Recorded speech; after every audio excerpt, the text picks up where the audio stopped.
That would be really good. Alright, Craig. Welcome to the definitive Rolling Stones Chronicle. The inaugural. This is the this is episode 0. Mm-hmm. This is just to see, how if you will. If you must. This is to see how things go, Mm-hmm. Just checking levels. Checking levels. 1, 2, 1, 2. And I have a story to tell you, and of course, while we're all here, it's the Rolling Stones. A little old band. They're not from Liverpool. Lovable lads from Liverpool? Not talking about that fabulous foursome. The Liverpudlian boys we all know and love. Where were the Stones from? It was either them or the Dave Clark 5 was from London. Oh yeah, they were from London. They were art students. Is that where it was? Yeah. We're gonna learn more about that. Okay, I know they met as young boys. Young old. Hot, supple young boys. Young lads. And they made music. I think they met on the train. Yeah, they did. They were, and from what I recall, Keith Richards said that he was going to steal Jagger's records. Really? Yeah. A silly goose. But Here. Charlie Watts wouldn't let him. Well, see, I'd like to imagine this is for people that they've never heard of the Rolling Stones before, so they don't know what we're talking about. So that's true. Okay, let's. It has to be comprehensive. Yeah. We have to start at the very beginning. It's kind of a comprehensive and encyclopedic compendium of say all that. things of the Rolling Stones. The 5 members of the Rolling Stones, of course. Mm-hmm. Mick Jagger. Famously, Mick Jagger. Is he a sir? Singer. Is he a I knight? think he might be a sir. Singer, actor, performer, man. Glimmer twin. Glimmer twin. One half Man, the Glimmer boy. twins. Star child. Charlie Watts, drummer. Mm-hmm. A man famously known for hating rock and roll. Oh, yeah. Ronnie Wood. Yeah. Ronnie Wood. The old Ronnie Wood. I guess Ronnie Wood's going to be the old sourpuss. The old sourpuss.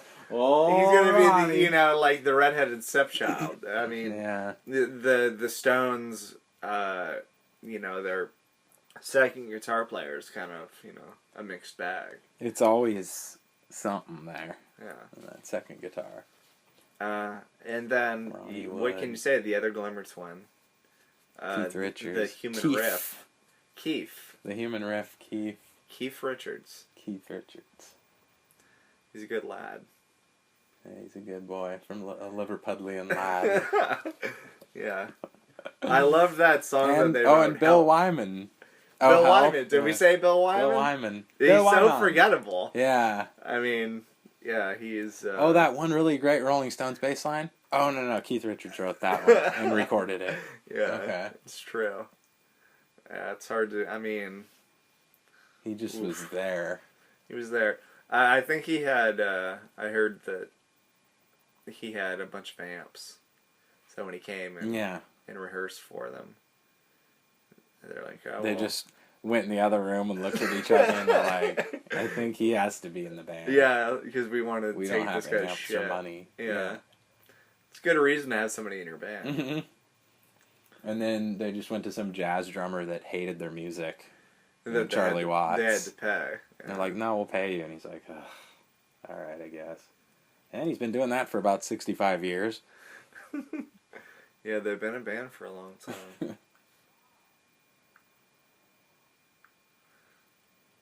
And then George Harrison was the guitarist. Now. I think Ringo Starr was the drummer. He was in the band. He's the main singer. Doodly-dee. But, Scoodly-dee. so what we're going to talk about is the Rock and Roll Circus. Now, what do you know about the Rock and Roll Circus? Rock and Roll Circus. I don't know much about it. I've never it's seen legendary, it, actually. Craig. I still have to see it's a that. legend. That might need to be Do you want its... to pack one while we're... That might we're need to be at its own episode down the road, too. Well, I mean, that's I'm talking about what it right I was now, thinking. and I was thinking about, talking about Altamont, but I think that could be its own thing. What? I don't even know what that is. Yeah, it's Is that like one of their eras? It's a really famous concert where they, it's very smart of them to hire the Hells Angels for security. Oh. And there was a black man that was stabbed for, I don't know what the reason for it was, but yeah, and it was all picked up on film. So. What were they, like a different band? What do you mean? Or that? Like, were they U2? Who were the U2 got stabbed? No, who were the guys that got stabbed? It was an audience member. It was this guy. Oh, I see. And he was just stabbed by a Hell's Angel. And well, that's good when your security's stabbing the audience. yeah, I think that's smart. It's a good look. But yeah, so I thought, obviously that could be its own thing. Once we get to that, I think Brian Jones is still alive at that point. But so yeah, I wanted to talk about the Rock and Roll Circus because you have the formation of one of the greatest supergroups, I think, ever, the Dirty Mac. The Dirty Mac. Let me pull that up real quick. That's one of the only things I do know about that. The Dirty Mac, Eric Clapton, lead guitar, Mitch Mitchell, drums, Keith Richards, bass, and John Lennon, which I know you do a great Sean Lennon. You do a great John Lennon and Sean Lennon. No possessions and no religion too. Yeah, so they were formed. Yeah. And let me tell you a little bit. And you forgot the best member. Well, no, I'm getting to that. Yeah, that's some additional. We're gonna get to that. Don't worry. So, the Rolling Stones Rock and Roll Circus is a film released in December 1968. Mm-hmm. Event organized by the Stones. Curated, you might say. Comprised 2 concerts on a circus stage and included such acts as your favorite, Craig, The Who. Oh, God. Taj Mahal, which Alex just actually showed me. He's not that bad. Yeah. He's kind of just straight up blues, pretty much. Right? Yeah. Marianne Faithfull, Jethro Tull, which I believe got a medal award at one point. Oh my God, Jethro Tull. John Lennon and his fiancée. And his Plastic Ono band. Yoko Ono. Oh no. And members of the Dirty Mac. Eric Clapton, Mitch Mitchell, Keith Richards. It's like the other Beatles were like, Yoko?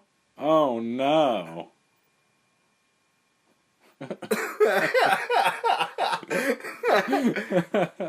Their silence is golden. The original lineup was going to be the Faces. Moving on. The Rolling Stones, The Who. And the concept of a circus was first thought up by Mick Jagger. No kidding. Yeah, of course. Pete Townsend and Ronnie Lane. It was originally meant to be aired on the BBC. I think that, I thought there was another name for BBC, but... Yeah, how's there a concert on the BBC? Maybe that's they project it? American slang for something. I think I've heard of that before. The BBC. Buff blacks on black blondes. Okay. Something about Ronnie Lane. The Stones contended they did so... What the fuck? Okay, so at one point, Led Zeppelin was also scheduled to appear. Oh, really? But they were dropped because nobody wants to hear about Led Zeppelin. We could do a podcast just on Led Zeppelin, and we might one day. Might have to. Obviously, there was a wizard that played guitar for them. Because not only is there a lot of cool stuff, there's some crazy stuff. Yeah. There's like wizards and magic and what have you. A patch over your crotch on your denim pants. A lot of sadomasochism. Jimmy Page. Oh my God! Large penises. He needs to stop. Yeah. Here we go. So as I said, the project was originally conceived by Mr. Jagger as a way of branching out from the conventional records and concert performances. Jagger approached everybody knows Michael Lindsay Hogg. Oh, yeah. I mean, that... Michael Lindsay Hogg. Yeah. You got to Who had directed him. 2 promos for the Stones songs. Oh, and a Let It Be documentary. To make a full-length TV show for them. According to Lindsay Hogg, the idea of combining rock music and a circus setting came to him when he was trying to come up with ideas. So that's so weird. That doesn't sound like a very good idea, though. Not really. Nothing like screams, circus and rock music. No, it doesn't really make sense. I guess they didn't have music videos. This is 1968, yeah, 68. so no music videos. No, just trying to do something no new. Twitter. Yeah. Couldn't tweet anybody. No. So he drew a circus. Okay. Listen to this. This sounds ridiculous. The idea of combining rock music and a circus setting came to him when he was trying to come up with ideas. He drew a circle, a piece of paper, and free associated. Sounds like somebody that would be on a lot of acid. Yeah. The Stones and their guests performed in a replica of a seedy big top on a British soundstage. The performances began at 2 p.m. on December 11th, but setting up between acts took longer than planned, and the cameras kept breaking down, which meant that the final performances took place at almost 5 o'clock the next morning. Oh my god. So nothing screams rock and roll, having a good old time. Was there, audience members? Yeah, if you've never seen it, this is... We haven't quite explained it, but yeah, I would say about maybe 150 people.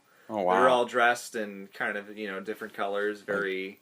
Mod. Yeah, well, very 60s, like, a lot of... I'm sure people were taking a lot of acid, and they just sat, like, Indian style. A lot of, what were those called? The pill... What are those called? What's that? The pill top hats, or whatever. What is that called? It's a Bob Dylan song. It's... I can't remember what it's called. Are we going to talk about Robert Zimmerman on this podcast? Robert Zimmerman? Is he? Well, I guess not. He's not, because once we get to Beggar's Banquet, we have to explain the album cover. Oh, the Beggar's Banquet. Because it says there's graffiti on a toilet, and it says Dylan's Dream. And then it points to Oh, yeah. So you might have to get into Robert Zimmerman. I guess so. At some point. He was like a Rolling Stone. Wow. I think. I've never thought of it that way. Yeah. Okay, so the performances took place at 5 o'clock the next morning, so it's super early.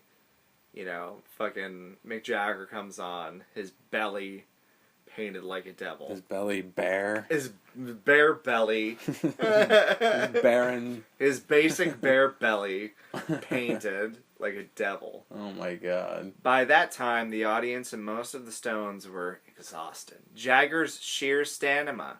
Stamps. Okay, well, this is... and... I guess this is a confession. I don't know how to say that word. Stamina. Oh, there we go. Yeah, there it is. Managed to keep them going until the end. Jagger was reportedly so disappointed with his and his band's performance that he canceled the airing of the film. Oh, wow. Kept it from public view. Pete Townsend recalled. Now, Craig, I'm not so good with speaking, the Queen's English, so maybe you could... Pete Townsend? As, channel Pete Townsend, but maybe read that for me. Pete Townsend? The large text. Oh, this? Yeah. When they really get... Oh, as Pete Townsend, Craig. As John Lennon? Oh, Jagger was reportedly so disappointed. Pete Townsend recalled, when they really got moving, there's a kind of white magic that starts to replace the black magic. And everything starts to really fly. That didn't happen on this occasion. There's no question about that. They weren't just usurped by the Who. They were also usurped by Taj Mahal, who was just as always extraordinary. I had to throw that in. They were usurped to some extent by the event itself. The crowd by the time the Stones went on were radically festive. 'Twas extraordinary. Thank you, Craig. Thank you for that rendition. Mm-hmm. Of the Who's Peter Townsend. I've like heard him talk like twice. So I have no idea. I thought it was good. This was the last public performance of Brian Jones with the Rolling Stones. Oh wow! For much of the Stones' performance, he is inaudible, although his slide guitar on No Expectations, excuse me, maracas. Oh, that's one of my favorites. Yeah, his maraca playing on. Oh, I don't know about that. And rhythm guitar on Jumpin' Jack Flash remained clean. Ian Anderson remarked, Craig, I think I'm going to need you for this. Ian Anderson. Poor old Brian Jones was well past his sell-by date by then. So he was expired. We spoke to Brian and he didn't really know what was going on. He was rather cut off from the others. There was a lot of embarrassed silence. But a delightful chap, and we felt rather sorry for him. I was approached for an interview by a chap from Record Mirror. Chaps. Chap. I inadvertently remarked that the Stones were a bit under-rehearsed, and that poor old Brian Jones couldn't even tune his guitar, which was literally the truth, but a bit tactless and inappropriate for me to say. But he said it anyways. This was duly reported, whereupon Mick Jagger was mightily upset. I had to send a grovelling apology to his office. Wow. So apparently wasn't kind of a dick, heartfelt right? at all. Yeah. The apology is bullshit. Huh. And who's Ian Anderson? I'm not sure who Ian Anderson is. The last song, Salt of the Earth, was sung live by Keith Richards and Mick Jagger to the pre-recorded That's a good tape one. from the Beggar's Banquet studio album in which the song had been recorded or released. According to Bill Wyman, who we know is a poonhound, Oh, good no. old poonhound Bill Wyman. He's a stick man. He's a stick man. He's a bass god. Oh my god. Based God curse. Yeah, according to Bill Wyman's book. Oh, it's gonna have a stupid title. What do you think his book is It's called? And think of the Emotional Rescue? the most okay. Think of the most basic title of a Rolling Stones book. Satisfaction. Rolling with the Stones. Oh, that's the worst. That's the worst. I mean, he's only been the fucking bass player for 30 years. So maybe he'd think of a better title. Rolling like a stone. Rolling with the Stones. With the Stones. Okay, so according to Bill Wyman's book, Rolling with the Stones. The Stones also performed Confessions the Blues, Route 66, and an alternative take of Sympathy for the Devil, with Brian Jones on guitar. Now we're looking at... So, Black Sabbath at one point was thought to, maybe perform. They didn't. Oh, that would have been cool. The Who pretty much blew the Stones off Really? stage. Who did the Stones play at the end of everybody? They did, but the Who played right before them. Oh, wow. And then the Dirty Mac was earlier in the set. Yeah, let's listen to the Dirty Mac. Yeah, they're... So, So they do two songs. We that's a lot of information, but I just want to put it out there. Yeah. So we can get to, what I think is the best supergroup probably ever. Yeah. The Dirty Mac. And that there's like video footage of it. So and Your audio. Blues is a Beatles song. Your Blues, yeah. So we'll listen to a little bit of that. And it's like Eric Clapton and Mitch Mitchell from Jimi Hendrix Experience. And Keith. Keith showing a little versatility there. Playing the old bass. Of course it's dying. It's dead. Yeah. No. Your Blues, and what's the other one called? Fucking A, man. I don't know. I can't remember what it's That called. it's Something, so overshadowed by Yoko's beautiful Yeah. rendition of beautiful, screams. heart-wrenching, heart-wrenching. You know, like blood-curdling screams. I thought that was a Yeah, unique just choice. Beautiful, beautiful vocals. Yeah, it was good. It was like a Pollock painting, you know, just a little splatter here, a little sprinkle there. It's just so artistic that I if you enjoy it, then you don't get it. I had never met anyone that liked Yoko Ono. I won't say his name. I won't shame him. The Scarlet Letter, Scarlet Y. for someone who likes Yoko. But we were. I don't know why the fuck we Yoko Ono of all things to talk about. Yeah, But he was an artist. she comes up a lot. And we talked about Yoko Ono. We brought her up, and he said, you know, no matter what, you have to respect her because of her art, because of her performance art. Yeah. Yeah, and I didn't quite understand, you know, like the reasoning behind having to, you know, like you have to. You have to. You have to respect her. Well, what if you think you don't respect her? Yeah, I'm not sure. You can't find artistic value in her work. So this is a little. Just because she was with. A little bit of the Dirty Mac. Just because she was with a Liverpudlian lad? Just because John Lennon filled her.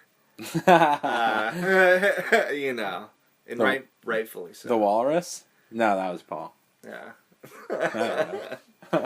Is this a Beatles or Beatles podcast? We still don't know what this is going to be called. We don't know what it's going to be called. Let's spend the night together. I think Let's Spend the Night Together is kind of cool. Beast of It Burden. seems like a nighttime podcast too. Yeah, maybe have a Beast of few Burden would be smoke cool. a few fags. A few fags, yeah. Listen to this. Have some. Some berry wine or a little something. taste of the forbidden fruit. Yeah, of course. Okay, so the Dirty Mac. There's probably going to be like a built-in Beatles podcast within. Probably because we have, Stones. you know, if you talk about the Stones, they you want have to be mentioned together. The definitive discography, you know, what have you, what say you, vis-a-vis. Vis-a-vis. Then you must talk about the include Beatles because yeah. in a lot of ways the Stones were chasing the Beatles. Yeah, they were. Did they do a very good job of it? On. I don't think so. When they stopped becoming or trying to become the Beatles, that's, you know, when they got into the rhythm and blues. Yeah. A little further away from rock and roll. That's they stuck with like, no, we're gonna do better like blues stuff. Yeah. And you know, and R&B and like soul and stuff, and the Beatles just like did their own thing. You know, they went away from blues. They're just acting like Liverpudlians the whole time. They were just being Liverpudlian lads. The Dirty Mac.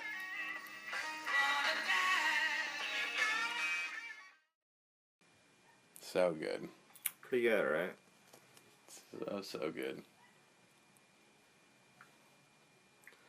So, you know, if we left it there, it'd be great, right? It'd be probably the best supergroup ever.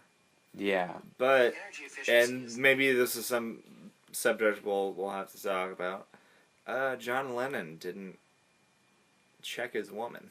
Are you gonna play the second song? So the second song, he couldn't check. It was his muse. I know that.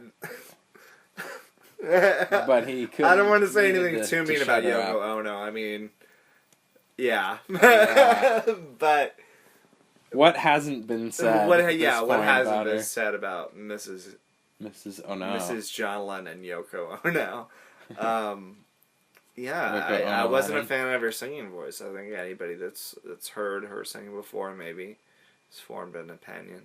Yeah. She wasn't the best singer. She, as people would say, maybe a banshee's scream, Banshee's howl. cry. Banshee's cry. Mating call of a Tasmanian devil. What was the thing that, you know, was it sirens that they would lure sailors to their death? Yeah. With a beautiful song. Maybe something like that.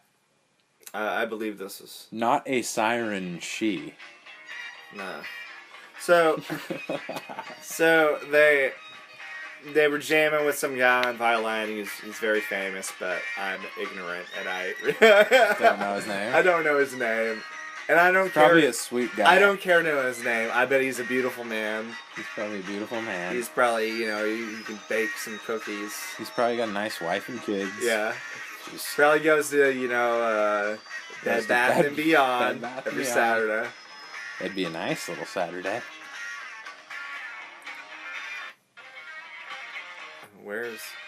There we go. Okay. And then We're we just we're need doing this something on the layered fly. over the top of So this song, this great blues jam. We need something So, layered over the the top. boys are back in town. A silky vocal. The boys are back in town. They're playing some of There's that a hen rock in the guitar. rooster, the coop. In that, A yeah. hen in the cock coop. And so Yoko, she's playing her fucking drum with one hand or whatever. She's not bothering. Offbeat. She's not bothering anybody.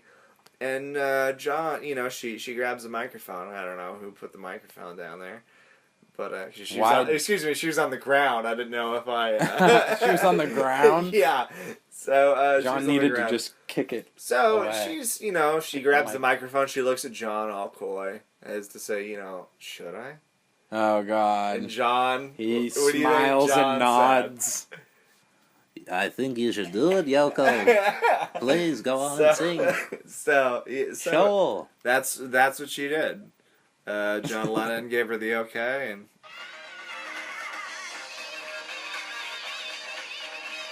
So this is her vocal warm up, and then you're gonna fast forward to the, yeah, the no, song. this is just Or her is this- tuning Is her tuning her voice, stretching Yeah. it out?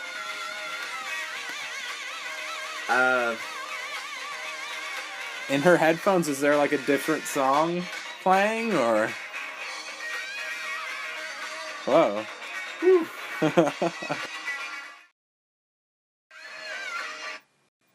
Wow. So, that obviously that's pretty bad. One last thing I want to play before we leave, the Who, because I'm not a big Who fan. And Who?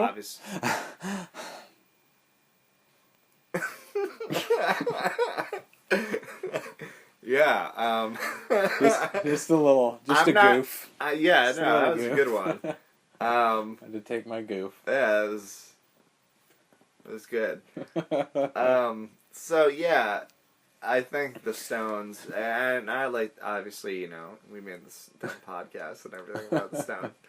So we don't, maybe they'll send us some shirts. I'm sure they will. Yeah, probably. If old Mick gets wind of this. Because any man would want, like a picture of a mouth with a tongue. Yeah. Pretty much Self-respecting saying, man. come here. But anyways, so the Stones got blown off their own stage by the Who. I'm not a big Who fan. I'm not a big Who fan.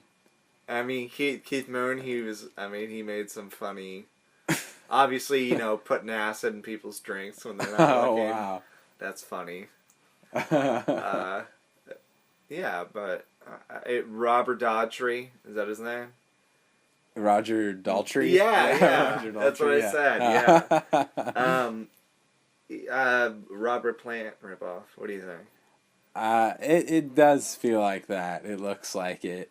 They were all kind of doing the femme thing, long hair, tight pants, and like blouses. But he felt a little bit like he was trying to do the Plant thing. I don't know. They always kind of just felt like they're trying to be like the cool kids or something. I don't know. Yeah, I never got it. But there's not as much like substance to it, but they're kind of like, it's like fast, catchy songs. They were known for being like really good live. In this clip, Keith Richards has a top hat, a white bow tie, and a black eye patch. Mm-hmm. He looks glorious. Oh my God. Glorious. It sounds like Mr. Fish Odor from Bob's Burgers. Now, ladies and gentlemen, dig the Who. Dig the Who.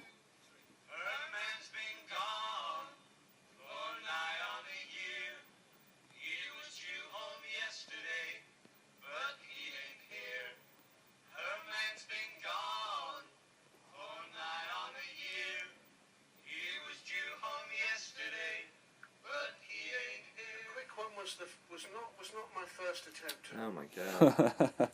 Okay, so obviously I was tricked. That wasn't That wasn't really the song. you know. I think there's other versions where they play their instruments, obviously. No, don't need them. So, okay, well, You don't need them. we're just gonna see how this thing goes. Craig, I hope I've shed some light on this very I think we historic, have. momentous time in history. I think Rock we've shed history. light. We almost, I think we Shed too covered. much light. I think I was going to say I think we covered the Stones. I think we can end it just in one. Yeah. one- I don't think one anything issue. else is needed. I think they had a couple more albums. I think Yeah, so. that's it. We got it. That's it, right? Yeah, those Okay. other albums. Yeah, Okay. Well, maybe just for fun we can keep going. yeah. Um, Thank you, Mr. So we're gonna do one for every album. Yeah, right? one for every album. And And next, so the first that will be England's newest hitmakers. England's newest The hitmakers, Rolling Stones. The Rolling Stones. And if And you're then we'll listening go over to the this, lineup for that too. It's different than Yeah. Ronnie Woods We'll in go it to or Brian anything, so- Jones before he drowned. Yeah, and the whole Brian Jones story. Yeah, He had to Before put a he little too much drowned. water in his lungs. yeah. Him and Keith Moon are thirsty fellas. John So, Bonham. yeah, thanks everybody for listening to us. Thanks, guys. Take care. All these millions of listeners mean so much.